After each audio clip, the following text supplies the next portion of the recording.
This is a message from the outdated leader. Why a strict hierarchy is the only way to run a company. Forget flat structures or complicated org charts. There's only one way to structure a company with a strict hierarchy, and you're crazy if you think otherwise. Have you heard of pyramids? Why do you think they've been around for so long? Because they are solid, they look great, and they freaking work.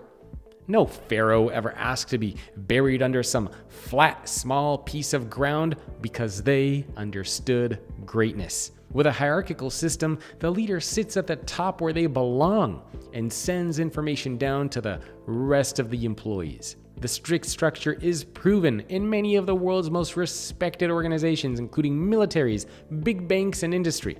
One of the best examples of hierarchy is the military. Each branch uses a strict chain of command to pass orders and assignments. Everyone knows who is in charge and who leads each group. The smartest people lead the teams, and there's no confusion about roles or responsibilities. Employees need someone higher up telling them exactly what to do, which only happens in a hierarchy. They will not get their jobs done without someone telling them what to do. A hierarchy is especially important in today's remote work settings. Without being able to see what people are working on regularly, only way that bosses can keep their people in line is with a strict structure. You can't trust employees to actually get any work done at home unless you dictate everything that needs to be accomplished and check in regularly. The great Frederick Winslow Taylor said it best.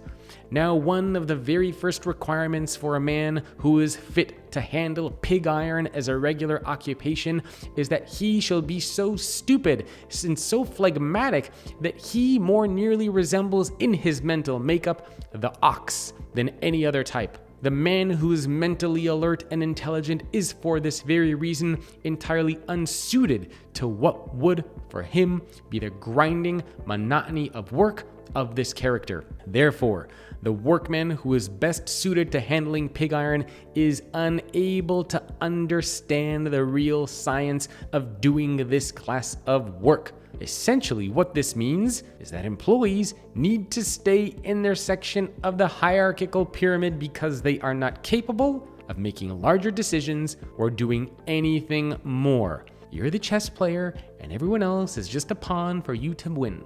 Employees are just there to do their part and occasionally move up the hierarchy. A hierarchy details your company's promotional structure so people know exactly what they have to do to move up.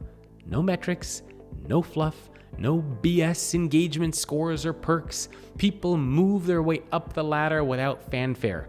Gary Hamel incorrectly said a hierarchy costs companies millions a year and countless unhappy employees. He clearly has no idea what he's talking about and how good the view is from the top of the hierarchy. Who cares about the cost when it keeps employees in line? To keep your hierarchy stable, make sure your people know who is in charge. Assert power whenever possible and make sure information is only coming from the top and not from any other source.